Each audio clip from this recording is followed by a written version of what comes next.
The bottle of whiskey sat on the wooden table like a death sentence. 14-year-old Lydia Cole watched her uncle Otis Brannigan's trembling hands reach for it, knowing that in exchange, she was about to become someone else's property. The Red Dog Saloon reeked of tobacco sweat and broken dreams. Lydia stood in the corner, her worn dress hanging loose on her thin frame, trying to make herself invisible as men's eyes crawled over her like hungry vultures. She'd seen this moment coming for weeks, ever since Otis lost his last dollar at the poker table, and started eyeing her like she was livestock. Sitting across from Otis was a man who looked like he'd crawled out of the desert. His clothes were dusty, his hat battered, and his boots worn down to almost nothing.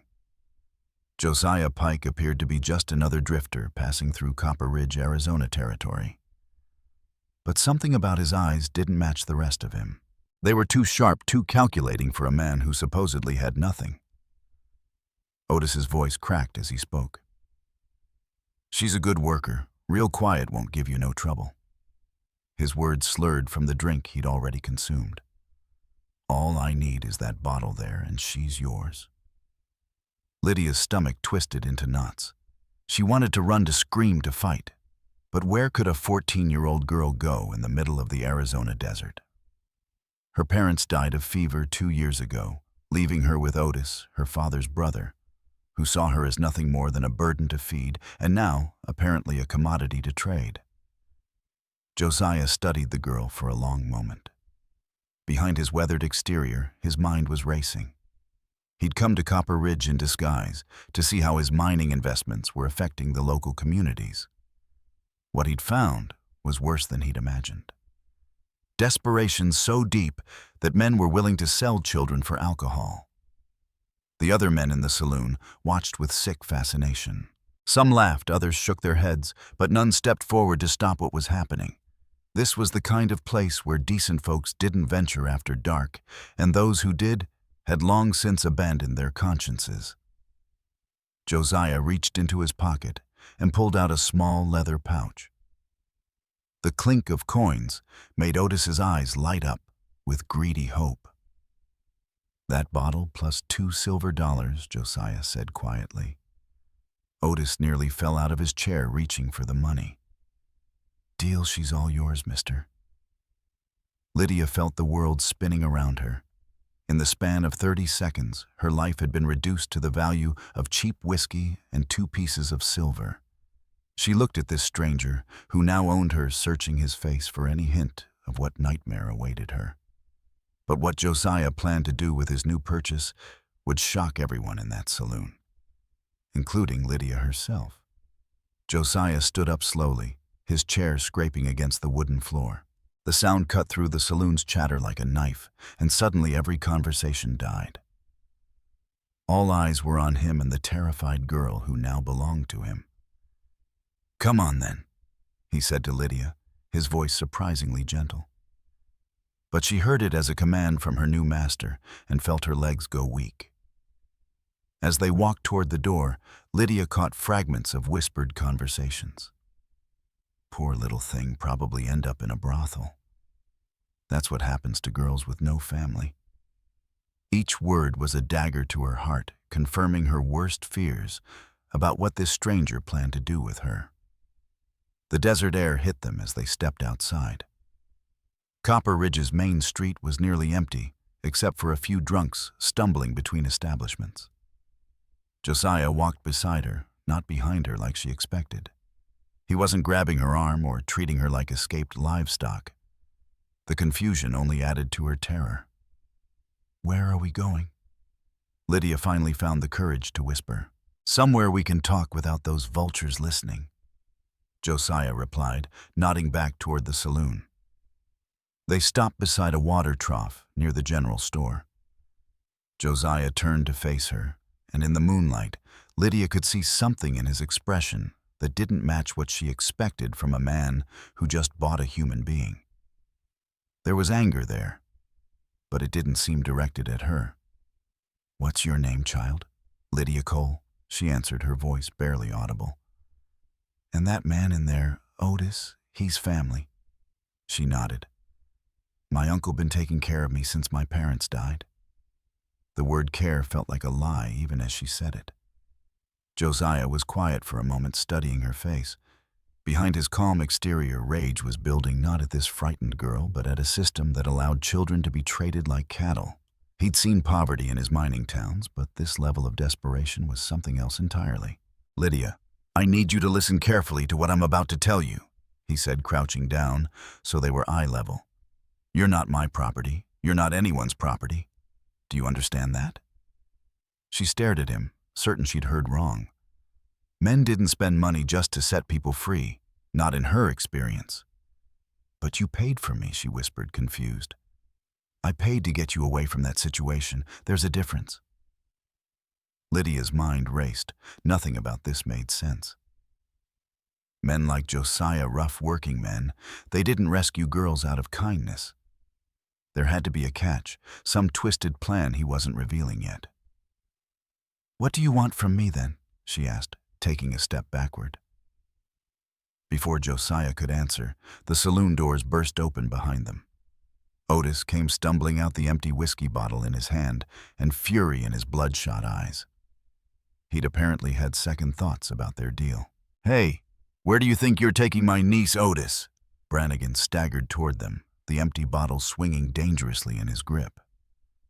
The whiskey had done nothing to numb the realization that he'd just traded away his only remaining source of income, Lydia's labor around their ramshackle cabin. "You can't just walk off with her like that." Otis slurred, pointing an accusing finger at Josiah. "We didn't discuss terms proper. She's worth more than a bottle and 2 coins.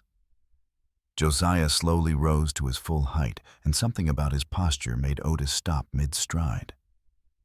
The seemingly harmless drifter had transformed into something more threatening, like a sleeping wolf suddenly awakened.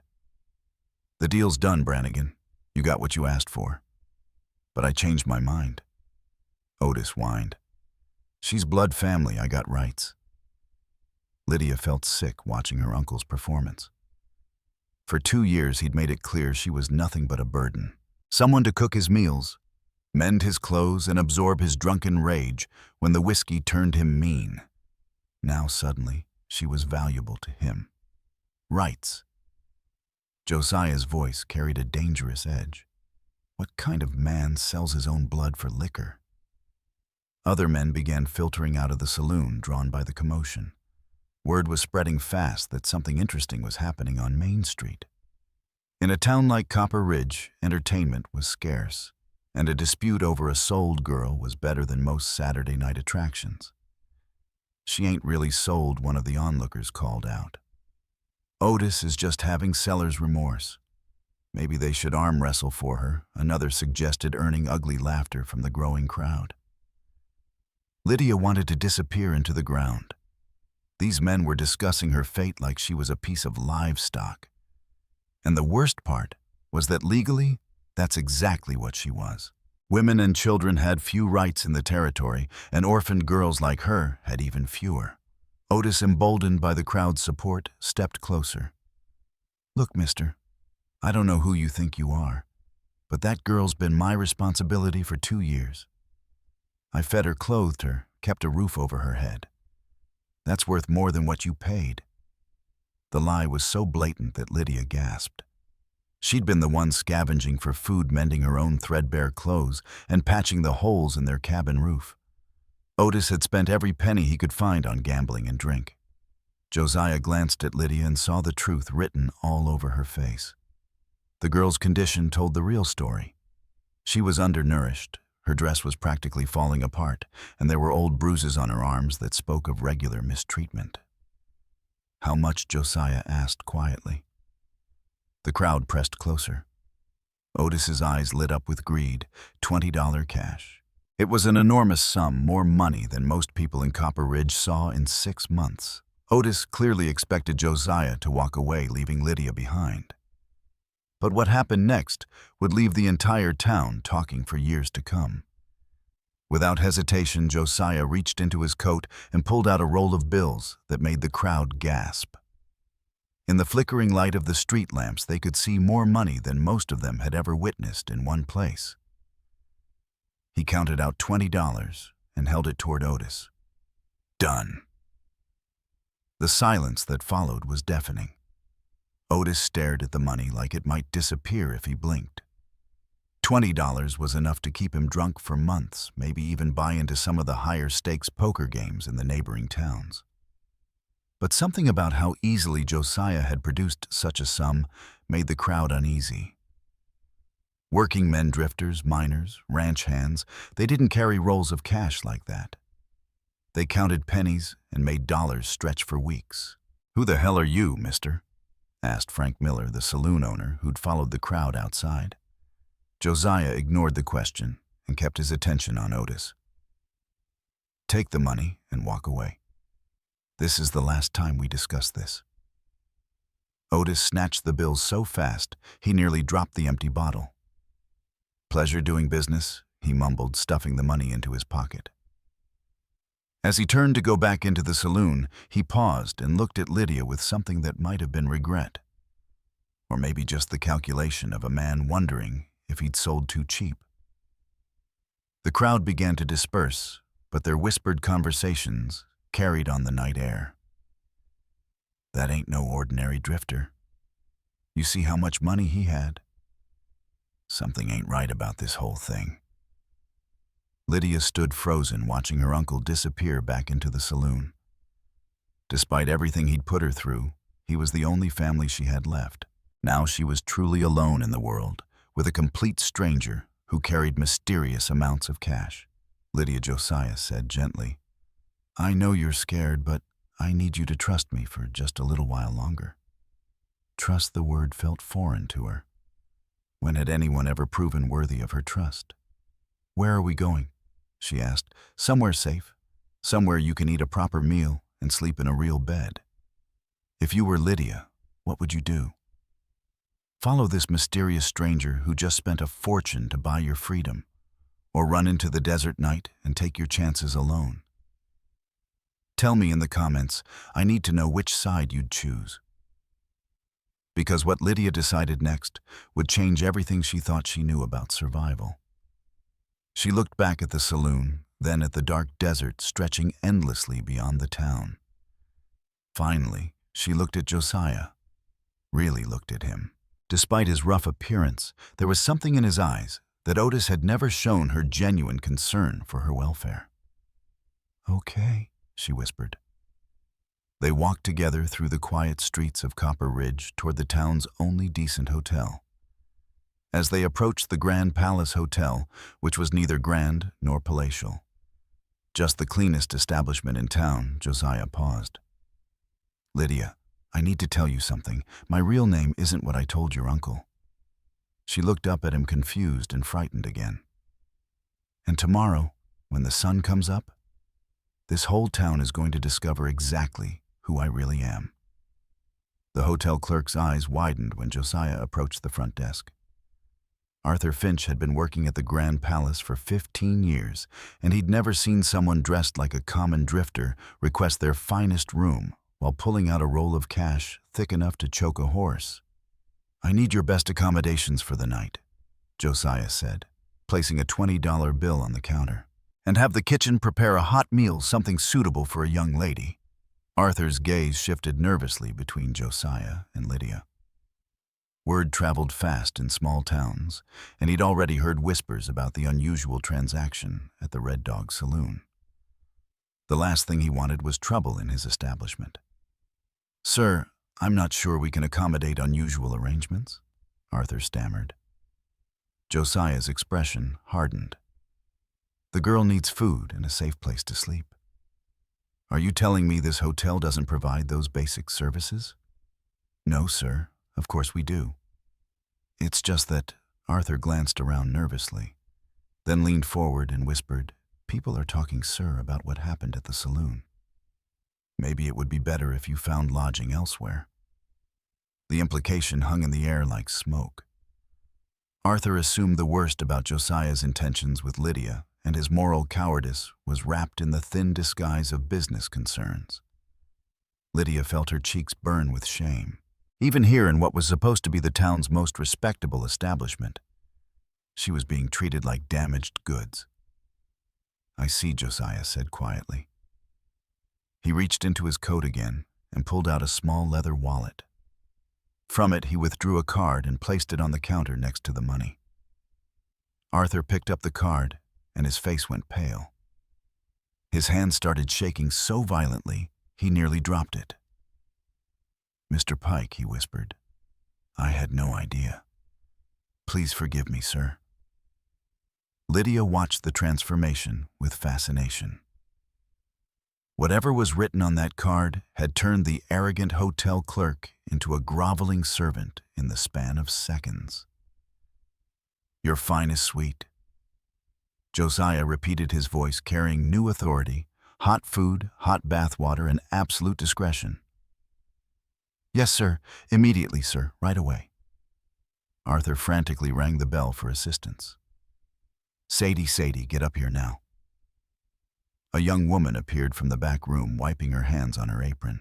When Arthur whispered urgent instructions in her ear, her eyes went wide too. "This way, please," Sadie said, grabbing a set of keys from behind the counter. Suite 7, our finest accommodations. As they climbed the stairs, Lydia couldn't contain her curiosity any longer. "What did that card say?" Josiah paused on the landing, something that's going to complicate our situation considerably. But before he could explain, footsteps thundered up the hotel stairs behind them. Sheriff Caleb Reed burst onto the landing, his hand resting on his gun. "Hold it right there," he commanded. "I'm placing you under arrest for human trafficking." Sheriff Reed's weathered face was set in grim determination as he faced Josiah on the hotel stairs. At 52, Caleb Reed had seen enough ugliness in his 20 years of law enforcement to recognize trouble when it walked into his town. A mysterious stranger buying a 14-year-old girl definitely qualified as trouble, Sheriff Josiah said calmly, raising his hand slightly to show he wasn't reaching for a weapon. "There's been a misunderstanding.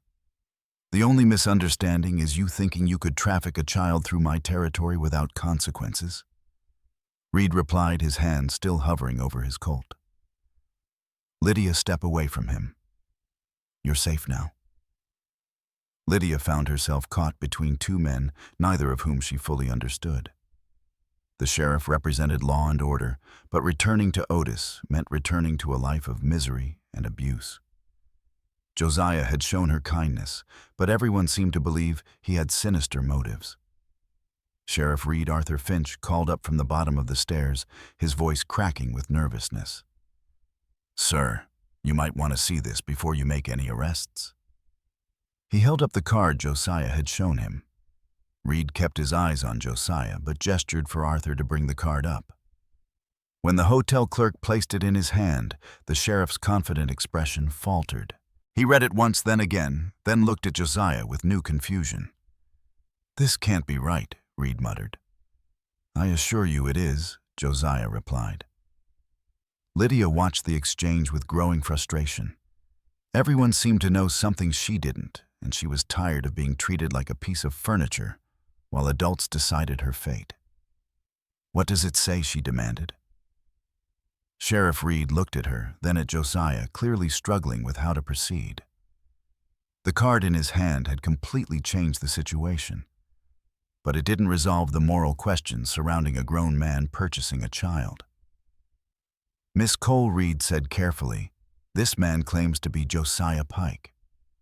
Not just any Josiah Pike, but the owner of the Copper Ridge Mining Company and half the silver mines in the territory." The words hit Lydia like a physical blow. The Copper Ridge Mining Company was legendary throughout the Arizona Territory, one of the most successful mining operations in the Southwest. Its owner was rumored to be worth more money than some small countries. "That's impossible," she whispered, looking at Josiah's worn clothes and dusty boots. "You look like a drifter," Josiah finished. "That was intentional. I've been traveling through my mining towns in disguise to see how business is really conducted when people don't know who I am."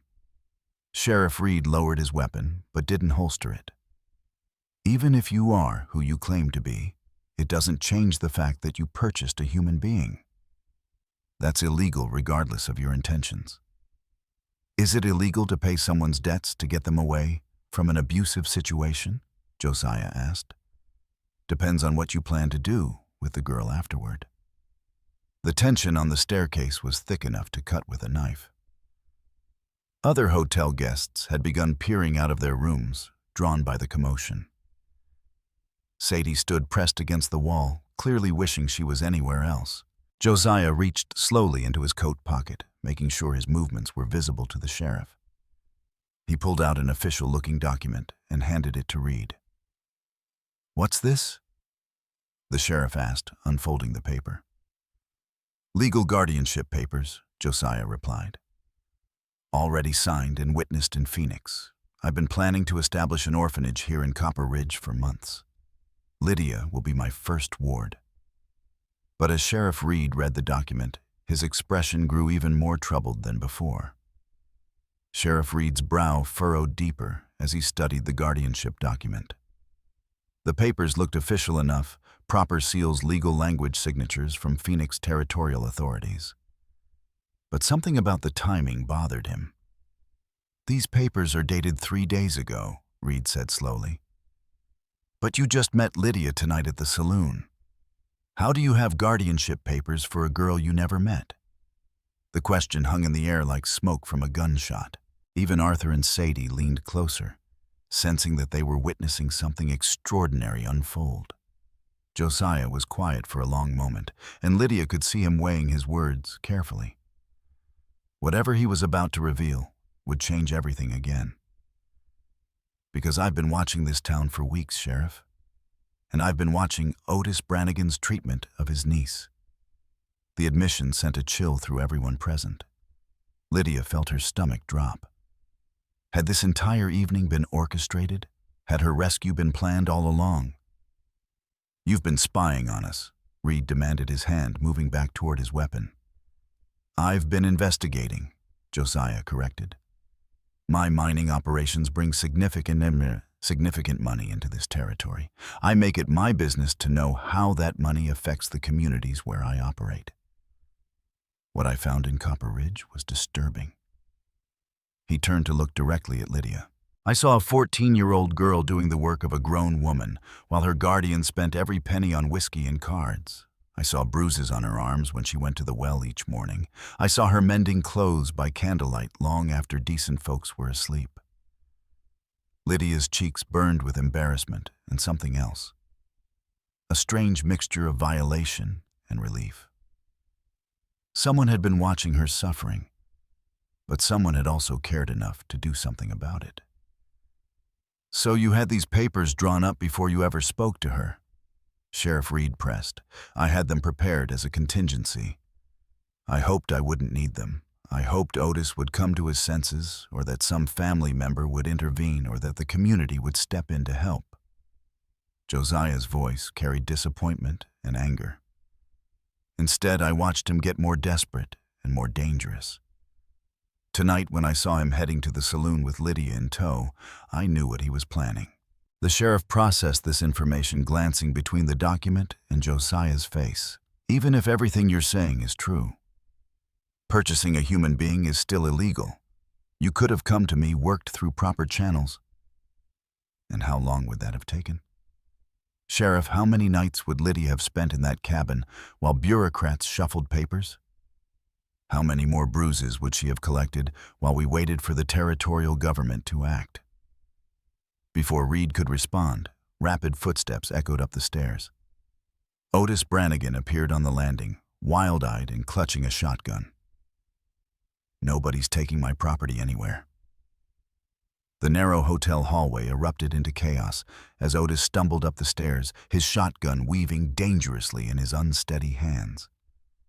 The $20 Josiah had paid him was already half spent on more whiskey, and liquid courage had convinced him that he'd been cheated out of his rightful property. "Put the weapon down." "Otis," Sheriff Reed commanded, drawing his own gun in one fluid motion. "You're drunk and you're not thinking straight." "I'm thinking plenty straight," Otis slurred, swaying on his feet. "That girl belongs to me. Her daddy was my brother. God rest his soul, and that makes her my responsibility. I got legal rights. Lydia pressed herself against the wall, terror flooding through her as she stared down the barrel of the shotgun. She'd seen Otis violent before, but never armed. The combination of alcohol and desperation had turned him into something truly dangerous. Otis, Josiah said calmly, stepping slightly in front of Lydia. You already sold those rights? You took payment. The deal is done. I changed my mind, Otis shouted. A man's got a right to change his mind about his own kin. Hotel guests were slamming doors and barricading themselves in their rooms. Sadie had disappeared entirely, probably fleeing through the back entrance. Arthur stood frozen at the bottom of the stairs, too terrified to move. Sheriff Reed tried to position himself for a clear shot, but the narrow staircase made it impossible without risking hitting Josiah or Lydia. Otis, think about what you're doing. You point that gun at anyone, and you'll hang for it. Don't care, Otis mumbled, his finger hovering over the trigger. Lost everything else already. Might as well lose it all. It was then that Lydia realized something that chilled her to the bone. Otis wasn't just here for the money anymore. She could see it in his bloodshot eyes, hear it in his rambling words. He was here because Josiah's intervention had shown the entire town what kind of man Otis really was. He was here because his shame had fermented into rage, and she was the only target he could reach. Otis, she said quietly, surprising everyone. I'll come with you. Lydia, no, Josiah said sharply. If I go with him, nobody gets hurt. She continued, her voice steady, despite her terror. If I stay, someone dies tonight, maybe all of us. For a moment, her words seemed to penetrate Otis's drunken fury. The shotgun barrel lowered slightly as he considered her offer, but Josiah had seen enough. Sheriff, there's something else you need to know about those guardianship papers. Reed kept his weapon trained on Otis. What? They're not just for Lydia. I'm establishing a legal fund to care for any child in this territory who finds themselves in similar circumstances, backed by $200,000 of my personal fortune. The number was so staggering that even Otis stopped swaying. $200,000 was more money than the entire town of Copper Ridge would see in a decade. Moreover, Josiah continued, any adult who harms a child under my protection will face more than territorial justice. They'll face the kind of trouble that money can buy. Private investigators hired security legal battles that last for years. He looked directly at Otis. Ask yourself, Brannigan, is your pride worth spending the rest of your life looking over your shoulder? The standoff stretched for what felt like hours, but was probably only seconds. Finally, Otis lowered the shotgun completely. The fight went out of him as quickly as it had appeared, leaving behind only a broken old man who'd lost everything he'd ever cared about to drink and cards. Keep her then, he whispered, tears streaming down his face. Just take care of her better than I did. 3 months later, the Copper Ridge Children's Home opened its doors in a beautiful new building on the outskirts of town.